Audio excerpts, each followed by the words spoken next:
나오신 여러분들 주님의 이름으로 환영하고 하나님의 크신 위로와 평강이 경험되길 바랍니다. 이영춘 성도님 참 오래간만에 이렇게 버티시더니 드디어 등록하셨습니다. 우리 김수현 권사님하고 아주 오랜 친구신데 선생님이셨는데 감사합니다. 너무 감사합니다.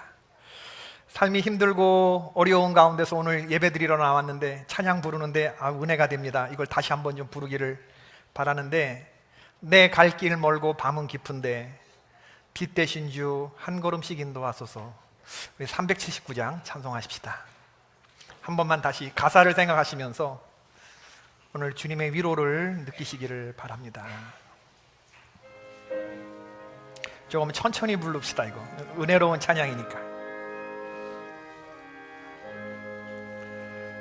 내 갈 길 멀고 밤은 깊은데 빛 되신 주 저 본향집을 향해 가는 길 비추소서. 내 가는 길 다 알지 못하나 한 걸음씩 날 인도하소서.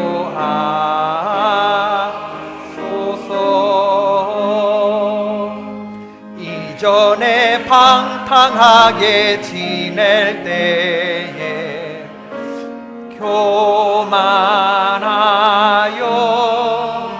맘대로 고집하던 이 죄인 사소서.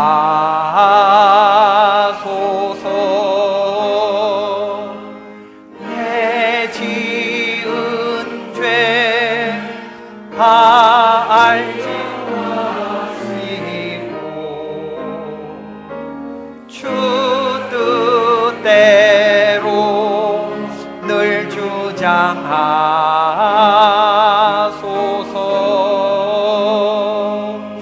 이전에 나를 인도하신 주 장래에도 내 앞에 험산 출령 만날 때에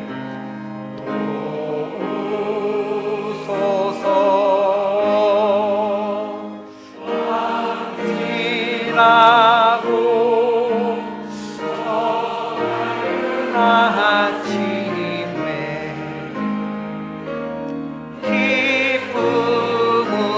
기쁨으로 내 주를 만나리.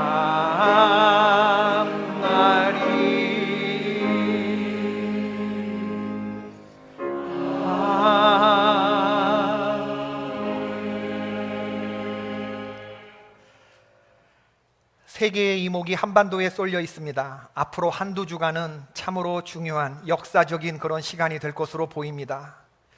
세계적인 핵담판이 이루어질 전망이고, 북한과 미국이 양쪽의 정상이 만나 회담을 할 것이고, 또 잘하면 한북미 3자 정상회담이 열릴 가능성이 높아지고, 1950년에 시작된 한국동란이 이제 끝나는가, 이제 끝내려는가, 그런 기대를 갖게 하고, 종전이 선언되고 평화협정이 되고, 또 북한과 미국이 서로 수교할 수도 있겠다. 6월 13일 지방선거가 있고 또 지역의 일꾼을 뽑는 선거도 있는 참으로 중요한 한두 주간을 보내게 되는데, 이번 한 달 특별히 여러분 새벽에 나와서 기도하시고 각종 예배에 참석하시고 나라와 민족을 위해서 많이 기도하시는 그런 우리 모두가 되기를 주님의 이름으로 부탁을 드립니다. 저는 오늘 바르게 보면 다르게 산다, 이런 제목으로 거듭남에 대해서 말씀을 나누고자 합니다. 오늘 본문에 보니까 니고데모라고 하는 산헤드린 공회원이 밤에 예수님을 찾아왔다 했습니다. 산헤드린 공회원이라면 유대 사회에서 가장 지위가 높은 그런 종교 지도자 중에 하나라는 말입니다.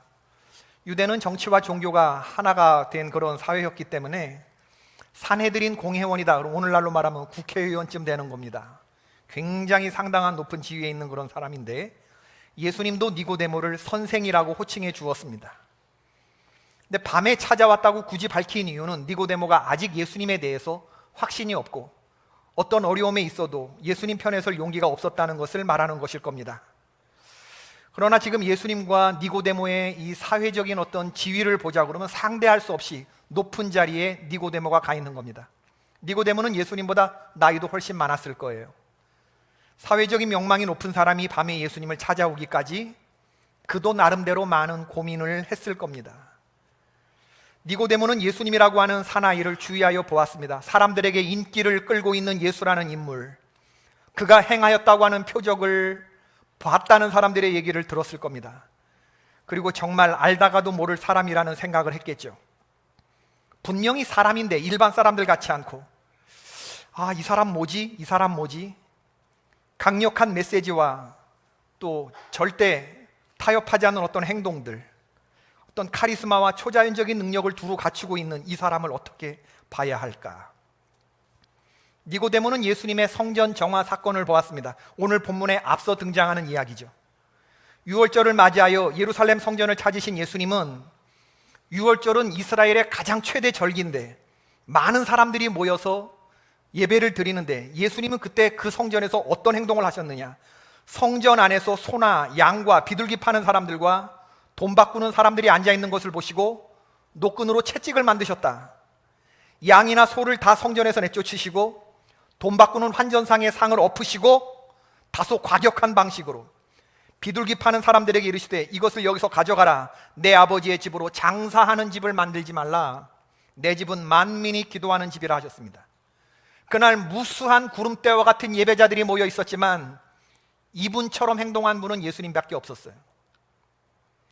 예수님은 이 성전을 정화하는 이런 행동을 하는 것을 사람들이 보고 그날 성전에 모인 사람들은 하나님의 말씀을 떠올렸습니다. 시편 69편 9절의 말씀이 응한 것은 아닐까? 주의 집을 위하는 열성이 나를 삼키고 주를 비방하는 비방이 내게 미쳤나이다. 예수님의 행동을 보고 사람들은 구약의 말씀을 떠올렸어요. 시편 16편 10절의 말씀이 응한 것은 아닐까? 주께서 내 영혼을 수월해 버리지 아니하시며 주의 거룩한 자를 멸망시키지 않으실 것임이니이다. 예수님의 성전 정화 사건을 보면서 니고데모는 아마 많은 생각을 했던 것 같아요.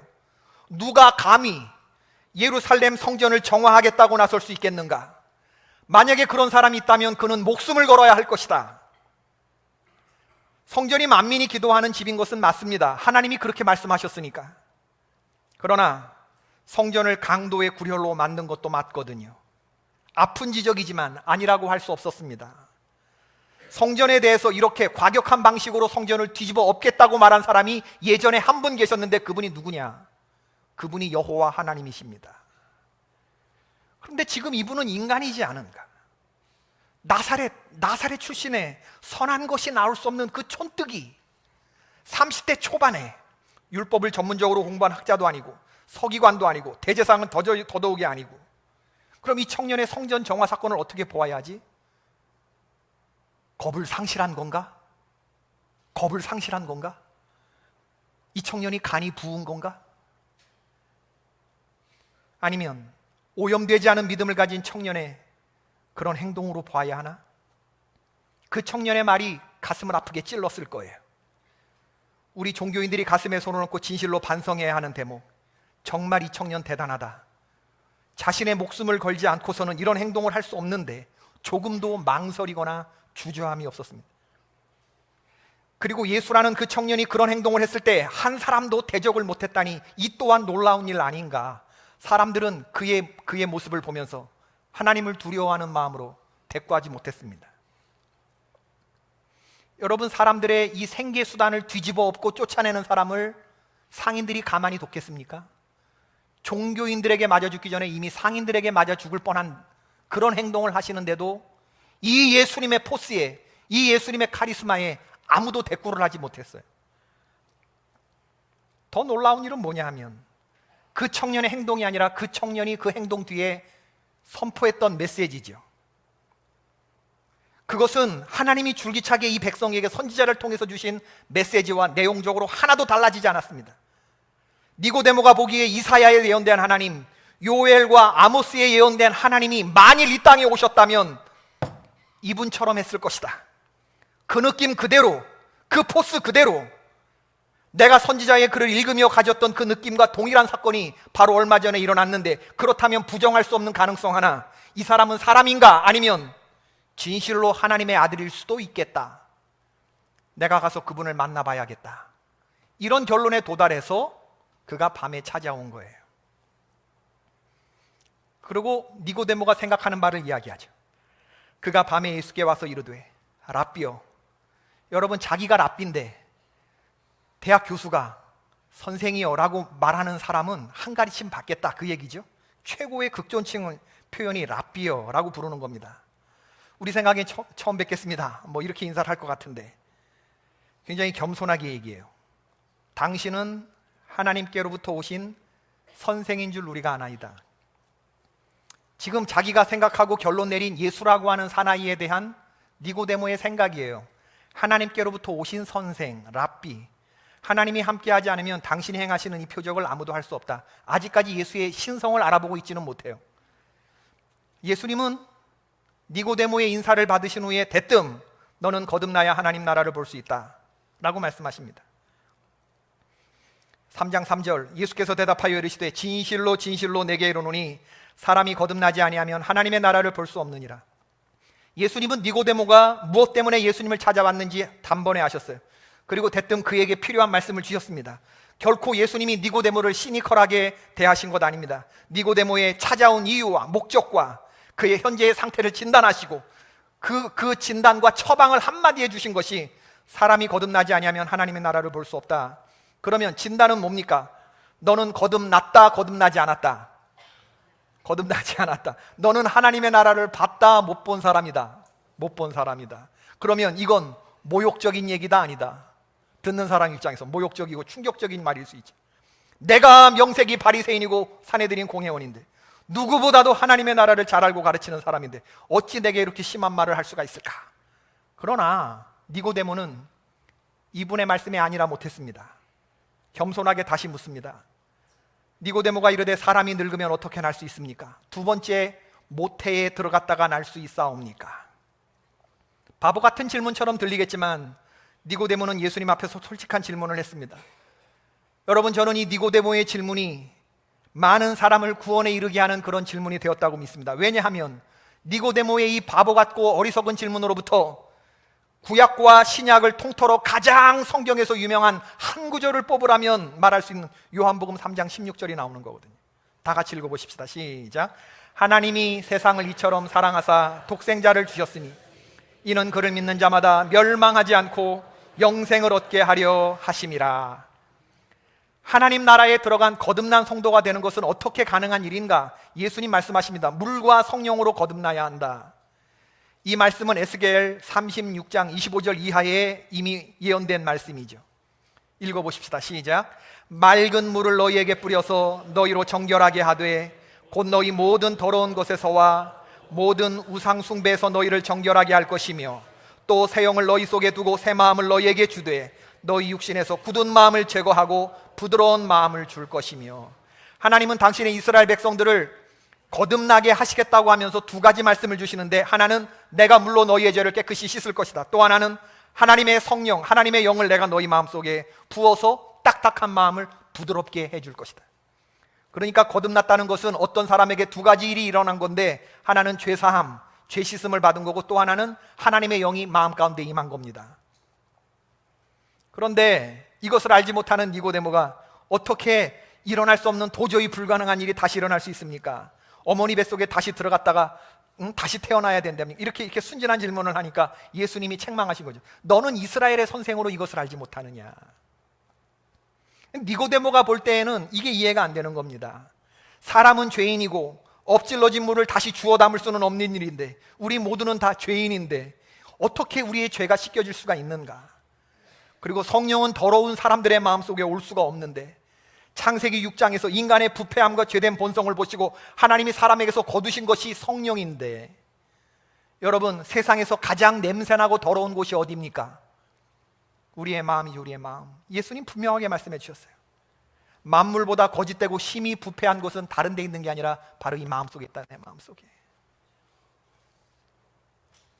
창세기 6장 1절로 3절에 노아의 시대에 부패하고 썩어 있고 더럽고 냄새나는 세상을 싹 쓸어버리시기로 결심하시면서 하나님이 이렇게 말씀하셨어요. 창세기 6장 1절로 3절의 말씀을 읽어봅시다. 시작.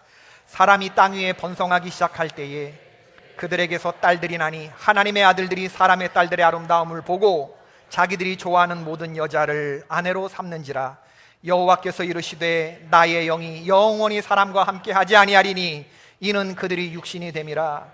하나님의 아들들이 사람의 딸들과 서로 시집가고 장가가고 했다. 이 말은 하나님을 버리고 사람들이 자기 눈에 좋은 것을 아내로 삼았다는 건 가장 가깝게 자기들이 취했다. 그러니까 거룩하신 하나님이 점점 살덩어리가 돼가는, 육신이 돼가는, 쾌락덩어리가 되고 정욕덩어리가 돼가는, 죄투성이의 사람이 돼가는 그들과 함께 있지 못하기 때문에 이건 피차 어려운 일이거든요. 하나님이 인간과 거할 수도 없고 인간이 하나님과 거할 수도 없고, 하나님의 영이 영원히 사람과 함께 있지 아니하리니 이는 그들이 육신이 됨이라. 사람이 죄를 씻는 것도 성령을 받는 것도 둘 다 불가능한 일이기 때문에 니고데모가 어머니의 모태에 다시 들어갔다 나와야 되는 거냐 이렇게 물은 게 이해가 되죠. 그러나 여러분, 저와 여러분은 압니다. 지금 니고데모 앞에 서 있는 바로 그분이 우리가 바로 보아야 할 신앙의 주인이며 바로 그분 때문에 이 두 가지 일이 가능해졌다고 하는 사실, 우리가 죄사함 받았고 하나님의 성령이 우리 가운데 임하셨습니다. 사람으로는 할 수 없지만 하나님이 하셨습니다. 여러분, 피 흘림이 있어야 죄사함이 있습니다. 육신의 생명은 그 피에 있습니다. 피 흘림이 있어야 죄사함이 있어요. 우리는 죄인입니다. 이 죄를 속하기 위해서는 내 죄값보다 훨씬 더 값어치가 나가는 보배로운 피가 흘려져야 되는데, 금이나 은같이 없어질 보배가 아니요 소나 양이나 비둘기같이 한 번 제사 지내고 말아버리는 이례적인 대속제물이 아니라 영원한 가치를 지닌, 오고 가는 모든 세대의 많은 사람들의 죄를 한 번에 씻길 수 있는 유이례적인 영원한 사건, 바로 하나님이신 그분 예수 그리스도의 보배로운 피, 십자가의 보혈이 저와 여러분의 죄를 깨끗이 씻은 줄로 믿습니다. 깨끗해진 우리의 심령 가운데 하나님의 성령이 들어와 임하셨습니다. 할렐루야. 예수님이 그 성령을 약속하셨고, 오순절 성령 마가의 다락방, 그곳에서 하나님의 성령이 모든 성도들 위해 임했죠. 그리고 지금 이 성령이 저와 여러분 마음속에 있는 것입니다. 예수님은 이것을 오늘 본문 다음에 나오는 8절에 보면 바람에 비유하셨어요. 눈에 보이지 않는 바람이 어디서 시작되어서 어디로 불어가는지 우리는 몰라요. 그러나 이게 산들바람인지 이게 태풍인지 우리는 마주보면 알아요. 바람을 마주보면 느끼니까. 바람이 분다는 것을 알 수 있어요. 눈에 보이지는 않지만. 성령 받은 사람이 그러합니다. 거듭난 사람이 그러합니다. 언제냐고 말하면 대답할 수 없지만, 그러나 성령 받은 사람은 우리 안에 계신 증거들이 나타나게 되어 있어요. 언제라고 딱히 말하지 못하겠지만 바람이 임의로 불되 어디서 와서 어디로 가는지 알지 못하지, 성령으로 난 사람이 다 이와 같다. 성령으로 난 사람들의 마음속에서 여러분 증거들이 나타나잖아요. 여러분 마음속에서도 나타나게 되는데, 예수님을 주님이라고 부르게 된 거, 하나님을 아버지라고 부를 수 있는 거, 하나님이 주시는 은혜를 내가 은혜라고 깨달을 수 있게 되는 거, 어떤 악한 사람이라도 악을 악으로 갚는 게 아니라 여러분 사랑하고 용서하려고 하는 마음이 생기는 거, 내가 하나님의 뜻대로 살지 않게 되면 내가 잘못 살고 있구나 깨닫고 마음속에 탄식이 되는 거, 그리고 예전엔 그런 생각 안 했는데 이제부터 하나님의 소원대로 살고 싶은 거룩한 마음이 생기는 거, 그리고 이 복음을 다른 사람에게 전하고 교회로 데리고 오고 싶은 거, 이런 마음이 생기는 것은 여러분 사람의 마음이 아닌 겁니다. 이건 종교 감정이 아니에요.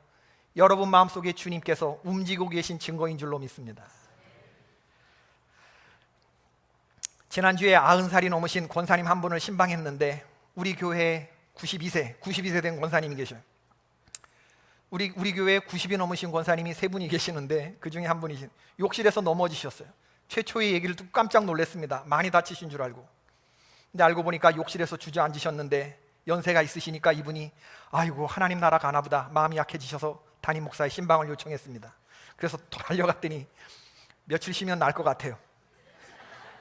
권사님, 난 넘어져서 머리 다친 줄 알았는데 그냥 이렇게 바닥에 주저앉으신 거예요. 근데 이 근육이 약해지니까 놀래가지고 의사가 조금 꼼짝 말고 누워 계시라고 그랬어요. 얼마나 정신이 또릿또릿하신지. 그분이 목사님, 제가 개포교회에 와서 안성홍 목사님 만나고 이 교회가 너무 좋았어요. 그래서 내가 이 교회 죽을 때까지 다녀야겠다, 이런 생각을 했습니다. 우리 사우는 사위입니다. 저를 편하게 모시겠다고, 이 교회 죽을 때까지 다니겠다는 저를 편하게 모시겠다고 데려가겠다는데 내가 사우가 목회하는 교회를 안 갔습니다. 개포교회가 내가 죽을 때까지 다닐 교회예요. 그리고 나 새로 오신 목사님 너무 좋아요. 이러는 거예요, 우리 권사님이. 제가 오고 나서도 몸이 안 좋으셔서 한동안 못 나와서 제가 이름으로만 외우고 있었지만 만나지 못했던 분인데 몸이 회복되셔갖고 몇 번 나온 거 본 적이 있고, 이제 또 지금 가서 신방 가서 뵌 건데, 아, 이분이 우리 교회 죽을 때까지 나온다고 그러니까. 아닌 게 아니라 이 권사님, 사위 목사님이 훌륭하셔서 일찍이 사회복지에 눈 뜨시고 교회만 하는 게 아니고 노인 요양병원도 가지고 계시고 그리고 양로원도 가지고 계신 그런 사위입니다. 다 뭐 경제적이고 뭐 지금 특실에 계시고 또 그 양로원 중에서도 다른 분들 몇 명씩 사는데 이 장모님이니까 말이죠. 다 특실에 혼자 방 쓰고 계시더라고요. 그런데 딸 사위가 강권하는데도 안 가고 개포교회 나오고 있다는, 제가 들으면서 협박도 참 부드럽게 하신다. 내가 이런 사람이니 나를 잘 후대해라, 이렇게 들리고, 조곤조곤 거듭난 성도 담임 목사를 이렇게 협박하는 겁니다, 여러분. 근데 그리고 그 협박은 아주 잘 통하죠. 내가 죽는 일 외에 개포교회를 떠나면 하나님이 내게 벌을 내리시고 또 내리실 것이다, 뭐 이렇게도 들리고, 조곤조곤 말씀하시는데 정신이 번쩍 들어요. 제가 권사님께 그랬습니다. 권사님 감사하고요, 혹시 하나님이 권사님을 부르시는 날 제가 이거 약속드릴게요. 하나도 아프지 않고 아주 건강한 모습으로, 환한 모습으로 하나님이 데려가시도록 제가 하나님께 잘 부탁드릴게요. 그리고 이건 동일하게 우리 한나 목장, 드보라 목장에도 다 아멘 하나요? 벌써 아멘 하네. 아멘. 예. 내가 동일한 약속을 내가 우리 권사님들에게도 드립니다. 좋아하시는 찬송가 많이 불러드리고 사랑하는 성도들의 축복 속에서 천국 잘 가실 수 있도록 제가 그렇게 해드리니까 아무 걱정하지 마십시오. 근데 지금은 아니야. 지금은 아니야. 지금은 벌떡벌떡 일어나서 교회 나오셔야 됩니다. 좋아하시는 찬송, 은혜되는 찬송이 뭐냐 물었더니, 나이 35세 당신이 남편을 잃고, 여러분 나이 35이면 청상 아닙니까?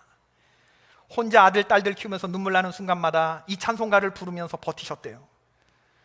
그러면서 하시는 말씀이 정말 거듭난 성도의 말을 하지 않습니까? 예수님을 주님으로 고백하고 남편 35세 잃었는데 하나님 아버지라 부르고 성도들 용서하고 사랑하고 주님 뜻대로 한평생 살다 가신 그분을, 이 성령의 증거가 너무나 충만하잖아요. 너무 존귀한 하나님의 자녀로 거듭난 주의 종으로 보이시는 거예요.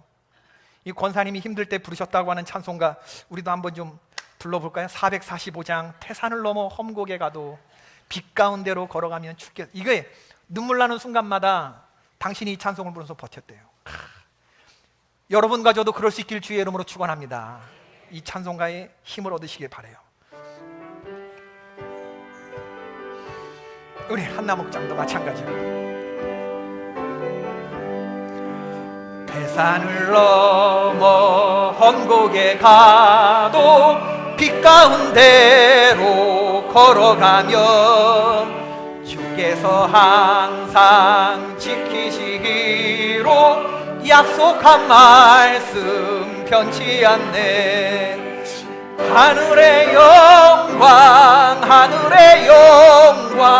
나의 맘속에 차고도 넘쳐 할렐루야를 힘차게 불러 영원히 주를 캄캄한 밤에 다닐지라도 주께서 나에게 밝은 빛이 되시니 맑은 길 잃어버릴 염려 없네. 길 잃어버릴 염려. 하늘의 영광 나의 맘속에 차고도 넘쳐 할렐루야를 힘차게 불러 영원히 준 광명한 그 빈 마음의 바다, 광명한 그 빈 마음의 바다, 찬란한 천국 바라. 할렐루야를 힘차게 불러 날마다 빛에 걸어가리. 하늘의 영광 나의 맘속에 차고도 넘쳐. 할렐루야를 힘차게 불러 영원히 주를 찬양하리. 할렐루야. 인생의 어둠이 어디 있습니까? 빛 대신 예수님을 바라보면서 사는데, 빛이신 예수님을 붙잡고 사는데, 길을 왜 잃어버립니까? 길이신 분을 붙잡고 사는데, 길인 분이 내가 곧 길이요 진리요 생명이니, 길이신 예수님을 붙들고 사는데 내가 왜 길을 잃어버려요? 내가 왜 깜깜한 가운데 있어? 이미 빛이신 분을 붙들고 사는데 내가 왜 천국에 못 가겠습니까? 천국의 주인이 바로 내 앞에 있는데. 이런 믿음의 찬양을 여러분 부를 수 있길 주의 이름으로 축원합니다. 전 국가대표 축구 선수였던 이영표 선수가 생각이 내가 된다, 그런 책을 지난달에 출간했습니다.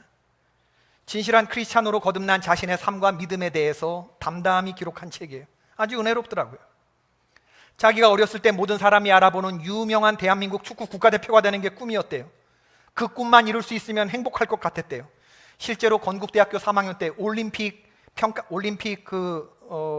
대표 선수로 차출이 되고 3개월 뒤에 국가대표 축구 선수가 됐대요. 그리고 유럽에서도 뛰는 선수가 됐고, 어린 시절의 꿈을 다 이룬 셈인데 이상하게 꿈을 이루면 기쁨과 행복이 오래갈 거라고 생각했는데 그게 기쁘지 않고 행복하지도 않더래요. 국가대표가 돼서 국가대표 유니폼을 입으면 세상이 다 내 것일 것처럼 생각되는데 그 기쁨은 잠시, 그 유니폼을 입고 벤치에 앉아서 경기를 뛰지 못하면 이건 국가대표만도 못한 거 아닌가, 그런 자괴감이 오고, 경기 내용이 안 좋았을 때 만약에 지거나 그러면 관중들로부터 언론으로부터 심한 비난을 들어야 했는데 이건 축구 선수가 되어 행복해지고 싶다고 하는 자신의 어린 시절의 기대와는 한참 거리가 먼 삶이었대요.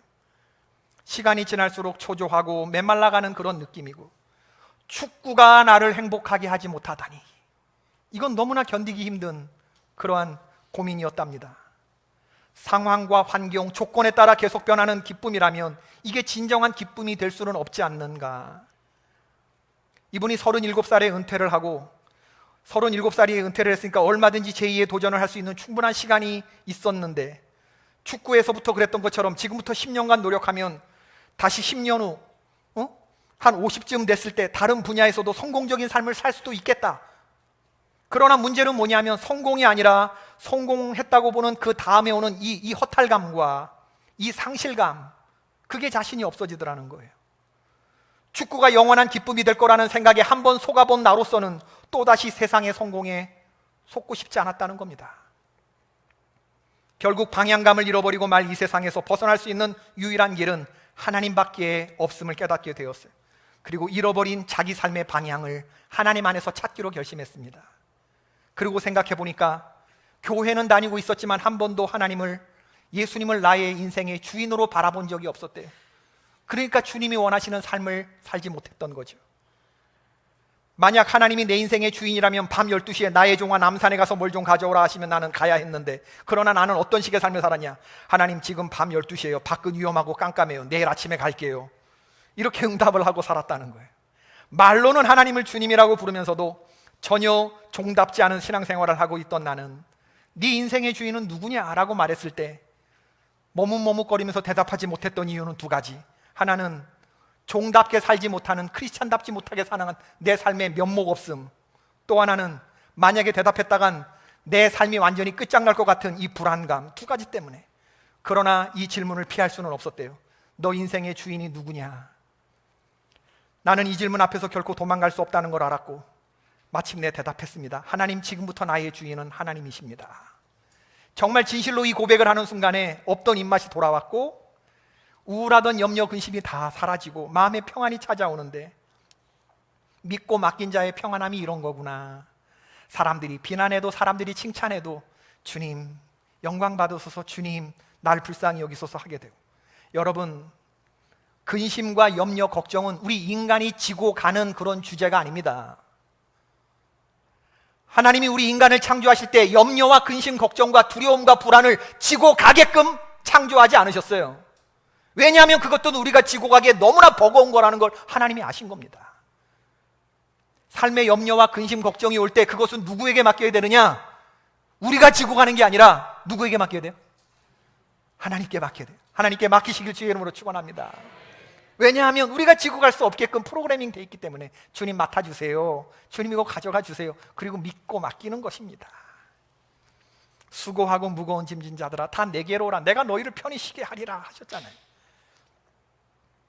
망설일 이유가 없습니다. 여러분, 예수님을 나의 주인으로 바라볼 때 내 삶이 달라지죠. 바르게 보는 사람은 다르게 사는 것입니다. 이제 예수님이, 하나님이 다 이루어 놓으신 이 구원의 이 놀라운 역사를 이제 우리가 어떻게 해야 되느냐? 예수님이 한 가지를 말씀하시는데 이걸 받아들여라, 믿어라, 이 말씀을 하십니다. 하나님이 이루신 이 구원의 엄청난 놀라운 일, 너무나 간단해 보여서 사람들이 이걸 믿지 못해요. 그러나 여러분, 너무 쉬워야 모든 사람이 구원받을 수 있기 때문에 하나님이 너무 쉬운 방법, 믿기만 하면 구원을 얻어주시는, 구원을 이루어주시는 그 방법을 생각하신 거죠. 예수님이 계속해서 예를 하나 드시는데, 민수기 21장에 이스라엘 백성들이 광야를 지나면서 마실 물도 없고 먹을 양식이 부족해서 막 불평을 해요. 하나님이 화가 나셔서 그들 징계하시려고 불뱀을 풀으셨습니다. 뱀에 물린 자들이 고열로 시달리다 죽어갔어요. 이 광경이 너무 딱해서 모세가 하나님 앞에 나가 기도합니다. 그래서 하나님이 모세의 기도를 들으시고 살 길을 열어주시는데, 그 방법이 뭐냐 하면 장대를 높이 세우고 거기에 구리뱀을 달아라. 오늘날 병원에 가면 있는 그 병원 마크처럼 누구든지 그 구리뱀을 쳐다보는 사람은 살 것이다. 정말로 그걸 쳐다보는 사람은 다 살았습니다. 너무 쉬운 방법이잖아요. 그 구리뱀, 장대에 달린 구리뱀을 쳐다보는 것만으로도 낫는 것이니까요. 이건 십자가 사건의 예표입니다. 여러분, 인자도 들려야 할 것이다. 나도 십자가에 달릴 텐데 누구든지 믿는 마음으로 그 십자가를 바라보는 자는 구리뱀을 쳐다본 사람이 나왔던 것처럼 멸망치 않고 영생을 얻게 될 것이다. 누구든지 하나님의 사랑을 믿고 독생자 예수 그리스도의 이름을 믿는 자는 멸망치 않고 영생을 얻게 될 것이다. 여러분, 이 예수님을 나의 주인으로 이런 시각으로 바라보게 되는 자들은 이전과 같이 살지 않습니다. 이전에 노력하며 살고 고민하며 살고 싸우고 살고 아등바등 살고 몸부림치며 살고 염려하며 살고 두려워하며 살던 이런 삶이 이제 끝난 겁니다. 이제 끝난 거예요. 하나님을 바로 보게 되고 예수님을 바로 만나게 되면 이제 달라진 삶을 살게 되는 것이죠. 그런 삶을 누리는 저와 여러분 되기를 바랍니다. 니고데모가 예수님 앞에 나왔을 때 이걸 몰랐어요. 고민을 하고 예수님을 알아보려고 나왔는데 거듭나야 된다는 말을 듣고 니고데모가 이 예수님의 얘기를 마음에 들죠. 훗날 니고데모는 예수님 십자가에 돌아가신 후에 아리마대 사람 요셉과 더불어서 예수님의 시신을 수습하는 이런 믿음의 사람이 돼요. 밤중에 찾아왔던 니고데모, 훗날 살인범 예수님의 이 시신을 수습한다고 하는 건 굉장히 믿음이 요구되는 일인데 자기 스스로를 드러내며 시신을 수습하는 믿음의 사람이 되었습니다. 그분이 우리의 죄를 씻으시는 하나님이시며 하나님의 아들이신 것을 믿게 된 것이죠. 여러분이 예수 그리스도를 여러분의 주인으로 받아들이시고 그분이 약속하신 성령이 내 안에 계심을 믿고, 그리고 여러분 다르게 사는 삶을 살게 되기를 주의 이름으로 축원합니다. 저명한 저술가이며 정신과 의사였던 이 스카펙 박사가 아직도 끝나지 않은 Unended Journey라고 하는 그 여행, 아직 끝나지 않은 여행이라는 책에서 이렇게 말했어요. 사람이 멸망하는 건 하나님의 뜻이 아닙니다. 하나님이 끓는 기름에 사람을 쳐넣을 것이라면 일부러 흙으로 빚으시고 당신의 형상대로 지으시고 거기에 숨결을 불어넣는 복잡한 방식으로 창조하지 않으셨을 겁니다. 아멘이십니까? 하나님은 우리가 구원받기를 바라시고 거듭난 사람이 되기를 바라셔요. 그렇기 때문에 여러분 한 사람 한 사람, 저와 여러분을 당신의 형상대로 지으시고 하나님 계획을 가지고 계시고 흙으로 빚으시고 우리의 코에 당신의 숨결을 불어넣어 주신 거라고요. 이제 우리는 곧 성만찬 예식을 행합니다. 여러분 믿는 마음으로 모두 다 나와서 이 성찬에 참여하시기를 바라고, 예수님의 몸과 예수님의 피를 우리의 마음에 받아들이시고, 이제 우리가 살아온 방식과 전혀 다른 거듭난 삶으로 살게 되기를 바랍니다. 이제 두려워하지 않고 염려하지 말고 언제나 어디서나 항상 기뻐하고 기도하고 감사하는 사람으로 다르게 사시는 저와 여러분이 될 수 있기를 주님의 이름으로 축원을 드립니다.